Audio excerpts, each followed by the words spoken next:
தமிழ்நாட்டில் நடைபெற இருக்கக்கூடிய சட்டமன்ற தேர்தலுடைய பிரச்சாரம் மிகப்பெரிய அளவில் எல்லா பக்கமும் நடந்துகிட்டு இருக்கு. குறிப்பாக திராவிட முன்னேற்ற கழகத்தின் சார்பில் தமிழ்நாட்டினுடைய முதலமைச்சரும் திராவிட முன்னேற்ற கழகத்தினுடைய தலைவரும் திராவிட முன்னேற்ற கழகத்தினுடைய இளைஞரணி செயலாளர் அண்ணன் உதயநிதி ஸ்டாலின் அவர்கள், அக்கா கனிமொழி அவர்கள் எல்லாம் மிகப்பெரிய அளவுல ஒரு தீவிர பிரச்சாரத்தில் ஈடுபட்டிருக்கிறார்கள். போகக்கூடிய இடங்களில் எல்லாம் மக்களுடைய சந்திப்பு, அதே நேரத்தில் பொதுக்கூட்டங்களா இருக்கட்டும், இல்ல வேன் பிரச்சாரமா இருக்கட்டும், எல்லாவற்றிலும் நாங்க என்ன செஞ்சிருக்கோம், இனிமே என்ன செய்ய போறோம், இதெல்லாம் எங்களோட ரிப்போர்ட் கார்டு, இங்க பாருங்க இதான் ப்ராக்ரஸ் ரிப்போர்ட், இது செஞ்சிருக்கோம், இனி இதெல்லாம் செய்ய போறோம்ன்ற வகையில் அவர்களுடைய பிரச்சாரங்கள் இருக்கிறது. ஆனா அதே நேரத்தில் ஐயா எடப்பாடி பழனிசாமி அவர்கள் இன்னொரு பக்கம் பிரச்சாரம். அவரை பாத்தீங்கன்னா மிகப்பெரிய அளவுல எப்ப பாரு ஐயோ என்னை பார்த்து இப்படி சொல்லிட்டீங்க, மிஸ் என்னை கிள்ளிட்டாங்க, என்ன அடிச்சிட்டாங்க அப்படின்னு அழக்கூடிய அளவில் அவர் ஒரு பக்கம் பிரச்சாரம் பண்ணிட்டு இருக்காரு. இதுக்கிடையில நாங்களும் இருக்கோம், 400 400 அப்படின்னு புதிய கட்சிகள் எல்லாம். இந்த நேரத்தில் தான் நேற்றைக்கு அண்ணன் உதயநிதி அவர்கள் பேசிய ஒரு வீடியோ ரொம்ப வைரல் ஆயிட்டு இருக்கு. அதுல இருந்து நம்ம தெரிஞ்சுக்க வேண்டிய செய்திகள், இன்னைக்கு உண்மையாகவே ஒரு லீடர் அப்படின்னா, ஒரு தலைவர் அப்படின்னா, இந்த திராவிடர் இயக்கத்தில் எப்படி தலைவர்கள் உருவாகி இருக்கிறார்கள், அவங்களுடைய நோக்கம் என்னவாக இருந்திருக்கு, அவங்க கொள்கை என்னவாக இருந்திருக்கிறது, அரசியல் தளத்தில் இவர்களை நாம் என்னவாக பார்ப்பது அப்படின்ற பல செய்திகளை தான் இன்னைக்கு இந்த வீடியோல பார்க்க இருக்கோம். எனக்கு 52 உனக்கு 48 அப்படின்னு படம் இருக்குல்ல, எனக்கு 20 உனக்கு 18, அந்த மாதிரியான ஒரு காட்சிகளை எடப்பாடி பழனிசாமி பேசியிருக்கிறாரு.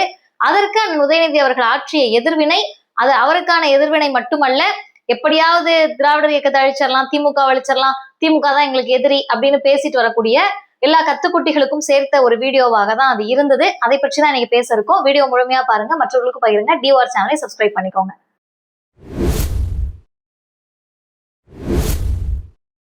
அனைவருக்கும் வணக்கம். நேற்றைக்கு இந்த தாவேகா குரூப்லாம் என்ன அட்டூழியம் பண்ணிட்டு இருக்காங்க, அட்ராசிட்டி பண்ணிட்டு இருக்காங்கன்றத பத்தி பேசணும். இதெல்லாம் பேசிக்கிட்டு இருக்கப்பதான் நிறைய பேர் நம்ம கிட்ட பேசியதை வைத்து, அதே போல இந்த கமெண்ட்ஸ் எல்லாம் வச்சு நமக்கு ஒரு செய்தி புரிஞ்சுது. என்னன்னு கேட்டீங்கன்னா, உண்மையான எதிரிகளோடு நாம் சண்டையிட்டு கொண்டிருக்கிற போது, இணை எதிரிகளோட சண்டை போட்டுக்கிட்டு இருக்கிறப்ப, ஆரியம் வெர்சஸ் திராவிடம், என்டிஏ வெர்சஸ் தமிழ்நாடு, இந்த பிஜேபி எவ்வளவு பெரிய ஒரு கொடூரமானவர்கள், பாசவாதிகள் அப்படின்றத மக்கள் முன்னிலையில் நாம் அம்பலப்படுத்தக்கூடிய வேலையை செஞ்சுக்கிட்டு இருக்கப்ப, இந்த ஆதிக்கவாதிகளோடு சேர்ந்த ஒரு அடிமை கூட்டமாக அதிமுக இருக்கு.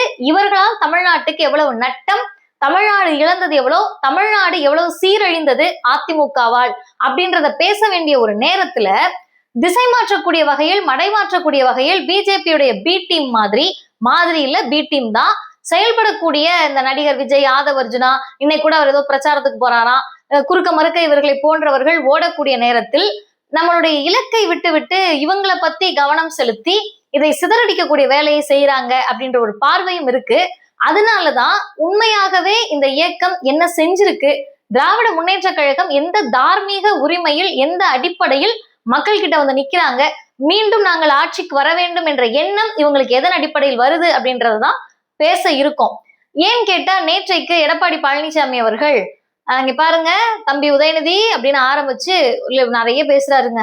அதுல ஒரு சொல்ல வர விஷயம் என்னன்னு கேட்டா, நீங்க என் பேரை தப்பா சொல்லிட்டீங்க, நான் முரட்டு அடிமை தானே, நீங்க ஏன் என்ன முரட்டு பக்தன்னு சொன்னீங்கன்ற ரேஞ்சுக்கு பேசியிருக்காரு. என்ன சொல்றாருன்னா, இந்த மாதிரி என்னை பார்த்து முரட்டு பக்தன்னு சொல்றாங்க அப்படின்னு சொல்லியிருக்காரு. அண்ணன் உதயநிதி அவர்கள் அதை அடுத்த கூட்டத்துல, பிரச்சார கூட்டத்துக்கு போறதுக்குள்ள அவர் பேசினதை பார்த்துட்டு அவருடைய நேர்மையை பாருங்க. ஆமா, நான் உங்களை பத்தி பேசினேன், ஆனா தரக்குறைவாகவோ இந்த மாதிரி இஷ்டத்துக்கு ஒருமையில பேசுறது, தாழ்த்தி பேசுவது, அதெல்லாம் எனக்கு பழக்கம் கிடையாது அப்படின்னு கிரௌட பார்த்து கேட்கிறாரு. என்னைக்காவது நான் அந்த மாதிரி பேசியிருக்கலாமா? கீழ்த்தரமாகவோ தரக்குறைவாகவோ அவர் யாரையும் பேசினது கிடையாது. நான் என்னமா சொன்னேன், முரட்டு பக்தன்னு சொன்னேன்னா இல்ல, நம்பர் 1 முரட்டு அடிமைன்னு சொன்னேன். இது எப்படி ஆகி போச்சுன்னு கேட்டா, என் பேரை சொன்ன பிறகு மாட அடிச்சாங்க, உன் பேரை சொன்னதுனால தானே அடிச்சாங்கன்ற மாதிரி அவர் பாட்டு உண்மையை சொன்னாரு, முரட்டு அடிமை அப்படின்னு. இவர் போயிட்டு என்னை பார்த்து இப்படியா சொன்ன, இப்படியா சொன்னா, அப்படி சொல்லல, இப்படித்தான் சொன்னேன் அப்படின்னு வறுத்து எடுத்திருக்காரு. இன்னொரு முக்கியமான விஷயம் என்னன்னு கேட்டா, அவருடைய அருமை பெருமைகள் எல்லாம் பேசுறாரு எடப்பாடி பழனிசாமி. நான் 1974 இந்த கட்சிக்கு வந்தேன் அதிமுகவுக்கு, இப்ப என்னோட அனுபவம் 52, உங்க வயசே 48 தான் அப்படின்னு ஒரு அரிய கண்டுபிடிப்பை கண்டுபிடிச்சிட்டு வந்திருக்காரு. ஏன்னா தமிழ்நாட்டு மக்களுக்கு தெரியாதுல்ல, அண்ணன் உதயநிதியுடைய வயது 48 அப்படின்றதெல்லாம் தெரியாதுல்ல. அரிய கண்டுபிடிப்பை கண்டுபிடிச்சிட்டு வந்து தேர்தல் பிரச்சாரத்துல பேசுறாரு.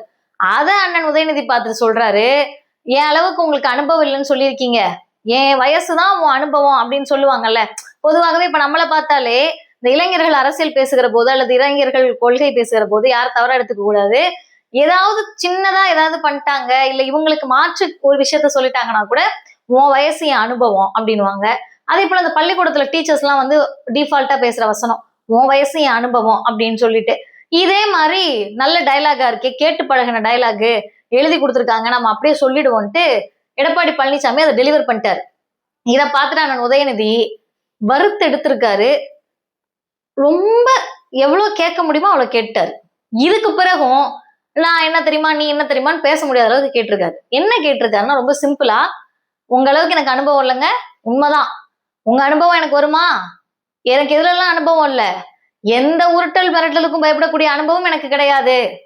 யாருக்கும், 2 தடவை அழுத்தி சொல்றாரு, யாருக்கும் எந்த சங்கி கூட்டத்துக்கும் அடிபணியக்கூடிய அனுபவம் எனக்கு கிடையாது.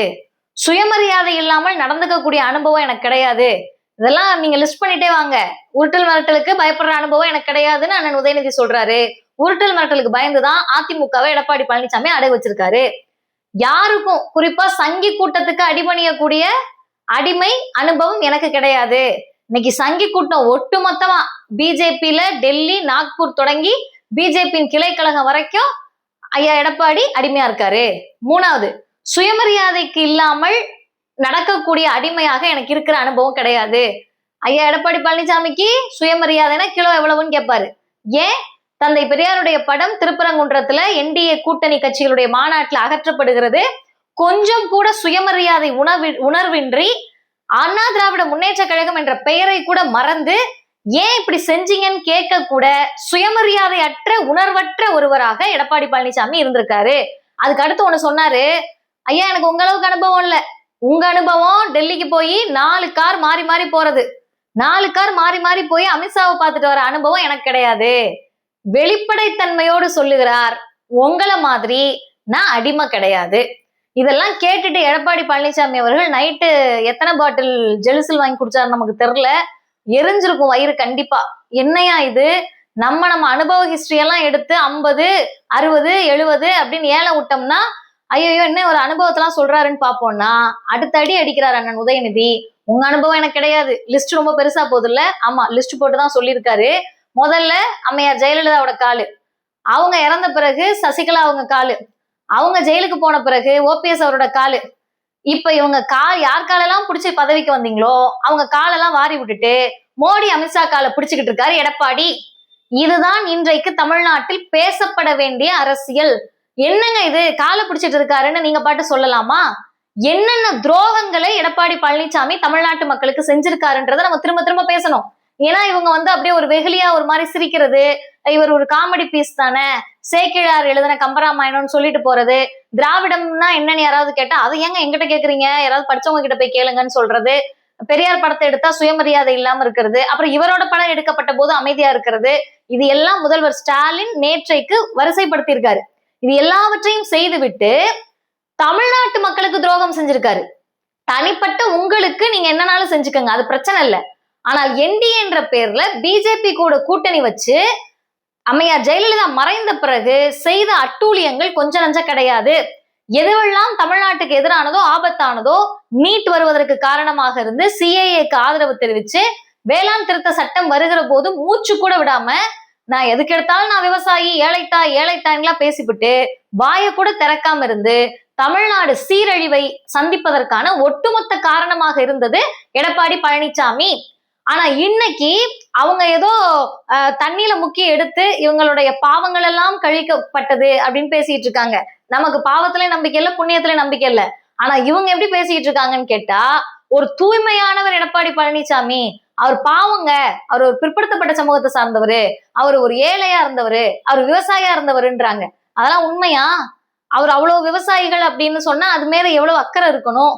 உண்மையாகவே ஒரு ஏழையாக இருந்து பணக்காரராக ஆயிருந்தா அந்த மக்கள் மீது உங்களுக்கு எவ்வளவு அக்கறை இருந்திருக்கணும். அந்த அக்கறையோட நடந்துக்கிட்டீங்களா? அந்த அக்கறை இருந்தால் பிஜேபி கூட யாராவது கூட்டணி வைப்பாங்களா?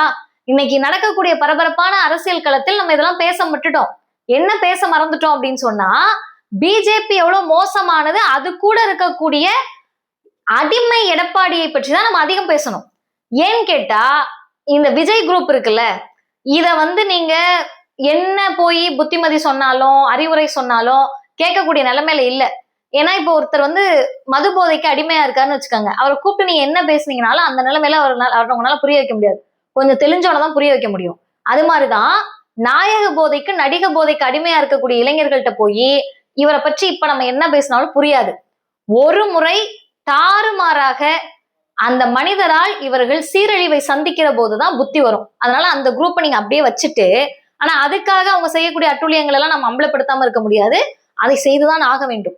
ஆனால் அதை விட முக்கியமானது என்னன்னு கேட்டா, இன்னைக்கு திமுகவுக்கு எதிராக களத்தில் நிற்கக்கூடிய கட்சியாக அதிமுகவும் பிஜேபியும் இருக்கின்றப்ப, பிஜேபி மனித குலத்திற்கு எவ்வளவு விரோதமானது, எவ்வளவு மதவாதிகளை கொண்டது, எந்த அளவிற்கு எப்படியாவது ஒரு ஜாதிய கலவரத்தை தூண்டி அதன் மூலமாக குளிர்காயலாம் நினைக்கிறாங்க.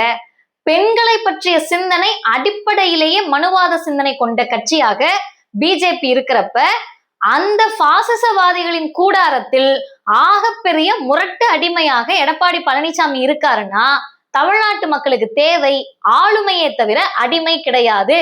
அந்த ஆளுமை எப்படிப்பட்ட ஆளுமையாக இருக்கணும்னா, நீ கோடி ரூபாய் கொடுத்தாலும் நான் ஹிந்தி ஏத்துக்க மாட்டேன்னு சொல்லக்கூடிய முத்துவேல் கருணாநிதி ஸ்டாலின் போன்ற ஆளுமையாக இருக்கணும். நீ சனாதனத்தை பத்தி பேசிட்டேன்னு அதை வச்சு ஹிந்துக்கள் விரோதின்னு கட்டமைக்கிறப்ப, அறிவு திருவிழாவை நடத்தி எங்களுக்கு அறிவுதான் பிரதானம், கலவரம் பிரதானம் இல்லைன்னு சொல்லக்கூடிய அண்ணன் உதயநிதி ஸ்டாலின் போன்ற ஆளுமைகள் தான் இளைஞர்களுக்கு தேவை. இதை புரிய வைப்பதற்கு நம்ம பெருசா ஒண்ணும் பண்ண வேண்டாம். நடக்கக்கூடிய தேர்தல் பிரச்சாரத்தினுடைய அந்த அந்த சும்மா என்னன்னு லிசன் பண்ணோம்னாலே போதும். இவங்களோட பிரச்சார வடிவம் எப்படி இருக்கு, அதிமுகவுடைய பிரச்சார வடிவம் இருக்கு அப்படின்ட்டு. இவங்களுடைய பிரச்சார வடிவத்தில் நாங்க இதெல்லாம் செஞ்சோங்க அதிமுக பீரியட்ல, இந்த 5 வருஷத்துல நாங்க செஞ்ச இதெல்லாம் அவங்க இப்படி மாத்திட்டாங்க, அதனால தமிழ்நாடு சீரழிஞ்சிருச்சு அப்படின்னு சொல்லலாம், இருந்தா சொல்லலாம். ஒண்ணுமே இல்லாததுனால சம்பந்தம் இல்லாம பேசுறது, அங்கு பெரியார்ன்ற சொல் இல்ல, அண்ணான்ற சொல் இல்ல, குறைஞ்சபட்சம் எம்ஜிஆர் செஞ்ச சொல் இல்ல, ஜெயலலிதா அவங்க ஆட்சியை பற்றிய சொல் இல்ல, எது ஒண்ணும் கிடையாது. மோடி அமித்ஷா, மோடி அமித்ஷா பிஜேபி, அது பிஜேபியில என்டிஏ அப்படின்னு சொல்றது. ஆனா இந்த பக்கம் பாத்தீங்கன்னா அது நம்முடைய தளபதி ஸ்டாலின் அவர்களாக இருக்கட்டும், அண்ணன் உதயநிதி அவர்களாக இருக்கட்டும், இவங்க செய்யக்கூடிய இந்த பிரச்சார அணுகுமுறை என்பது நான் சொன்ன மாதிரி ப்ராக்ரஸ் ரிப்போர்ட்டை காட்டுறாங்க. 85 மதிப்பெண் எடுத்திருக்கோம், 100 எடுக்கிறதுக்கு இந்த திட்டங்கள்லாம் கொண்டு வந்திருக்கோம். இந்த ஸ்கீம்ல 95 எடுத்திருக்கோம், 100 எடுக்க இதை கொண்டு வந்திருக்கோம். எதுவுமே ஜஸ்ட் பாஸ் கிடையாது, எல்லாமே கிரேட் ஏ கிரேட் பில தான் அச்சீவ்மெண்ட்ஸ் எல்லாமே இருக்கு.